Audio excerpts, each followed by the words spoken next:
again to my channel.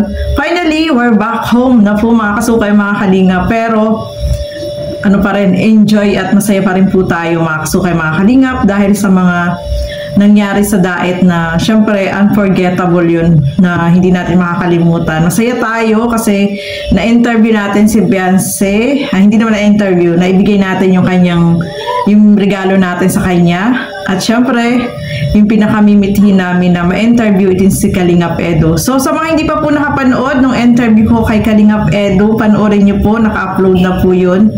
Panoorin nyo po yun, matutuwa kayo. At syempre, kikiligin din kayo kasi kahit wala doon si Beyonce ay kinilig kami habang ini-interview po siya. Sobrang nakakatuwa, masaya kaming lahat, no? At nakita namin na interview kasi yun talaga yung gusto namin, na ipinangako namin na i-interviewin namin si Kalingap Edo. At yun, nakapunta kami sa bahay nila Beyonce at nakita namin, nayakap ko pa nga po si Beyonce, mga kasukay, mga kalingap. At nakapagpa-picture syempre at videohan natin ng maiksing clip, no? Etong si Beyonce, no? Napakaganda ni Beyonce po at napakabait, no? Talagang nag-i-entertain siya ng mga bisita kahit first time na makita niya ay talagang ini-entertain po niya. At syempre nakita din po natin si Carla, mga kalingap, no? Grabe, nakita din natin, hindi namin na-expect na makikita namin sa SM si Carla. Although nakita din po namin siya sa meet and greet nung gabi, nung event, no? At nakita ko din diyan si Arjen, no, mga kasukay, mga kalingap. Nakapunta kami sa bahay nila Carla. Yan, doon sa bahay nila Beyonce. Yan, syempre. At talagang masaya po kaming lahat kasi yun talaga ang gusto namin. Sinama kami doon ni Kuya Bal kasi pagdating pa lang namin ay agad po namin na sinabi kay Kuya Bal na gusto namin na pumunta dito kay La Beyonce dahil doon sa iaabot namin na munting regalo sa kanya. O diba? Grabe, sobrang saya po mga kasukay, mga kalingap, kaya talagang nag-enjoy po kaming lahat. Kung mapapanood niyo po sa aking mga vlogs, nandiyan po yun, panoorin niyo po mga kasukay, mga kalingap. But for today, ito pag-uusapan natin, itong nabanggit ni Kalingap Edo kahapon sa kanyang live about dito kay Arjen. So pag-uusapan po natin yan, mga kasukay, mga kalingap. Pero bago natin simulan, no, suportahan po natin Bal Santos Matubang, Kalingap Rob at Edna Vlogs, at suportahan din po ninyo Kalingap Edo, no. Siyempre, yung aking YouTube channel, konting-konti na lang po at mag 100k na po tayo. Kaya maraming salamat po sa inyong lahat. At eto, panoorin po muna natin ang video na ito. Ano ba yung masasabi dito ni Kalingap Edo na marami yung makakapag-react po kayo dito about dito sa kanyang nabanggit sa kanyang live, no, mga kasukay, mga kalingap. Kaya tara, panoorin po natin ang video na ito. YouTube channel naman si Arjen. Actually, hindi ko po yung pinapayagan si Arjen mag-YouTube, ano, at yung ganyan na hindi ko support yung sa channel niya. Actually, hindi po yun, bawal po yun. Bawal mag-vlog pagka tinutulungan kasi syempre, bakit ka mag-vlog? Diba? Tinutulungan natin. Hindi ibig sabihin, hindi niya na tayo kailangan. So, dyan po tayo, medyo against tayo dyan kay Arjen sa ano niya yun. Sana hindi niya na masyado yan. Kasi bawal po talaga yun sa Kalingap, ano. Kahit pa isa po tayo sa pinakamatagal sa Kalingap dito. Alam po natin ang rules. Depende na lang po kung sinabihan kayo na yan, binigyan kayo ng go signal ni Kalingap Rob or ni Kuya Bal. Opo, bawal maging matigas ang ulo dito. Follow tayo sa rules. Ayaw kong maging issue yung mga ganyan bagay. Kasi, kaso, nasa kanya parang decision. Pag pinagpatuloy niyan, may penalty yan. May kapatawarang penalty. Pwede mag-stop or ano, ang tulong or wala na talaga, ano. Ganun, pwede mag-stop. Yun lang po yun. Carla po ay pinayagan ni Kalingap Rob, so okay po yun. Sama na po yun, mapa-sideline or ano, something. Ang ano po, ang tinutulungan po natin dito ay ano, rules po yun. Kailangan natin mag-follow sa rules. It's either hindi mo gusto or ano, Nasa sa yung decision yan. Na-misunderstand niya po yung sa live selling kasi ang akala ko po nun sa Facebook lang siya maano, hindi sa YouTube. Wala naman, bihira po naman may mag-live selling sa YouTube, di ba? Kasi wala naman pong nanonood basta-basta ng live selling sa YouTube. It's either sa TikTok or sa Facebook. Yan po ang karaniwang mga nagla-live selling. Wala po akong go signal na mag-live siya or mag-ano. Sinasabihan ko pa yan na wag mag-para live. Kasi syempre, marami tayo ditong na nakakakita. At ayoko naman pag-initan ako. Minsan nasisilip ng mga kasamahan ko, uy, bakit nagla-live ito si ganito? Bawal yan So idea, parang ang nangyayari is, oy, si Kalingap Edo, tinotolerate na magpara-vlog. Kagaya po nung ibang mga na para ang nangyayari po, nag-isang biglang kalingap ng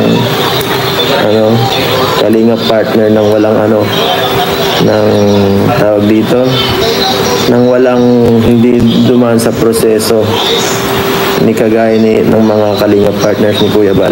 Di ba po ang mga kalingap partner na muna kay Kuya Bal, na napailalim muna kay Kuya Bal bago maging isang vlogger. Yun po, di ba? Pag nag-bypass ka dun, malaking yun, warning yun, malaking yun. Mali yun, guys. So, yun na yun. Walang masyadong dun, guys, okay? Okay na yun, guys. Tama na yun dun. Respect lang ang ibig sa ko dun. Kapag nagpatuloy yun, guys, yung prank natin pwede maging legit na yun. Pwedeng hindi na yun maging prank. So yun mga kasukay, mga kalingap, no? Nagbigay po ng warning dyan si Kalingap Edo dito kay Arjen, no? So alam naman natin yung rules, no? Kapag isa kang beneficiary na kalingap, dapat hindi ka nagbablog, no? Yan po yung rules mga kasukay, mga kalingap. Tinutulungan ka na ng kalingap, hindi mo kailangan mag-vlog. Kasi sabi nga dyan ni Kalingap Edo, kaya ayaw na niya ng gusto na niya magsarili, di ba? Gusto na niya magsarili, nagbablog na siya. Ayaw na niya tulungan siya, no, mga kasukay, mga kalingap. Pero ito naman palang si Arjen is pinagsasabihan po siya ni Kalingap Edo, no, na huwag siyang magbablog. Siguro na misunderstand ni Arjen kasi pinayagan siyang di ba nag-live selling po siya sa Facebook, no? Nung meron siyang mga items na ibebenta, no, sa live selling. Pero dito sa YouTube, hindi siya pwede, no, mga kasukay, mga kalingap. Kasi nga, may rules tayong sinusunod dito sa kalingap. Sabi nga ni Kalingap Edo, respect, no? Respect yung kailangan niya. Kasi alam naman natin na kapag binablog ka, bawal kang mag-vlog, no? Hindi ka pwedeng magbablog kasi tinutulungan ka naman, no, ng Kalingap. Kalingap Edo, maraming tumutulong sa kanya, mga sponsor, no, mga kasukay, mga kalingap. Alam niyo naman si Kalingap Edo, no, simula't simula pa is talagang yung respeto niya kay Kuya Bal, kay Kalingap Rob ay nandiyan. Kaya ayaw niya na mangyari na yung kanyang isa sa mga beneficiary niya ay hindi mag-respect, no. Yun ang gustong mangyari ni Kalingap Edo, na kung ano yung rules sundin, no, kasi tinutulungan naman po siya na ni Kalingap Edo at may mga sponsor siya, especially nag-aaral siya, binibigyan siya ng support ni Kalingap Edo, no. Bakit kailangan mag-vlog, no? Kasi may rules tayo. Gusto din ni Kalingap Edo na yung rules ay susundin ng kanya mga beneficiary, no. Alam naman natin yan na si Kalingap Edo, yung respeto niya talaga is nandiyan. Kaya winawarningan niya po si Arjen, no. Hindi niya tinotolerate yung ginagawa ni Arjen at napagsabihan na pala niya ito, wag namang matigas ang ulo mo, Arjen, kasi sayang yung opportunity, no, yung pagbablog sa iyo ni Kalingap Edo ay napakapalad mo na, no.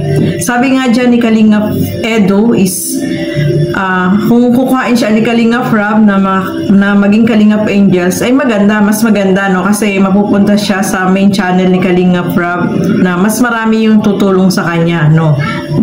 Gusto niya rin yun, no, na mangyari yung ganun kay Arjen at hindi naman niya yun pipigilan, mga kasukay, mga kalingap. At eto pa, no, alam naman natin, etong si Carla ay nagbablog o baka naman nakikigaya siya, mga kasukay, mga kalingap.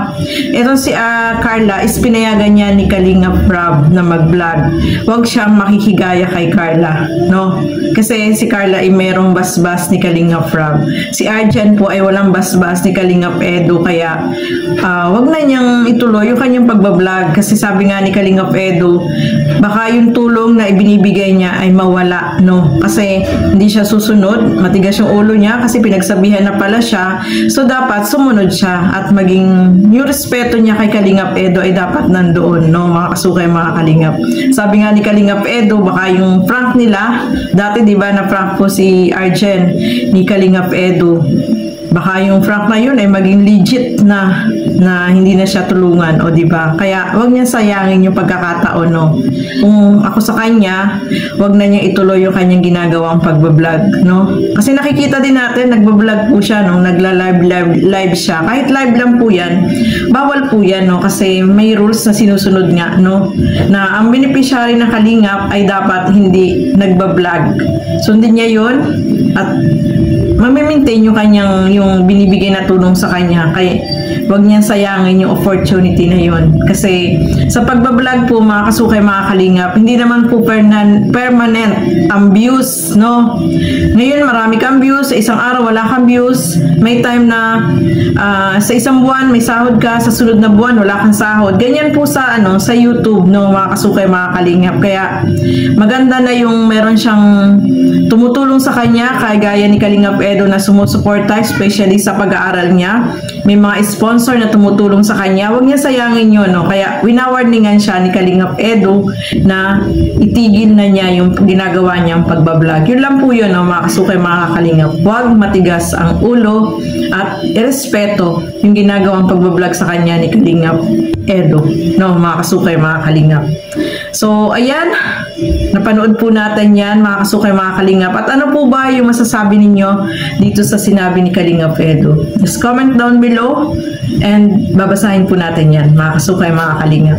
So, para kay Arjen, no, masasabi ko lang kay Arjen, no, Arjen, wag mong sayangan yung opportunity. Kasi kapag pinagpatuloy mo yung ginagawa mong pagbablog na yan, pag live sa YouTube, nako, narinig mo naman yung sinabi dyan ni Kalingap Edo na baka yung prank na ginawa niya dati ay maging legit na. Kaya sayang, no, wag ka nang mag-vlog, no.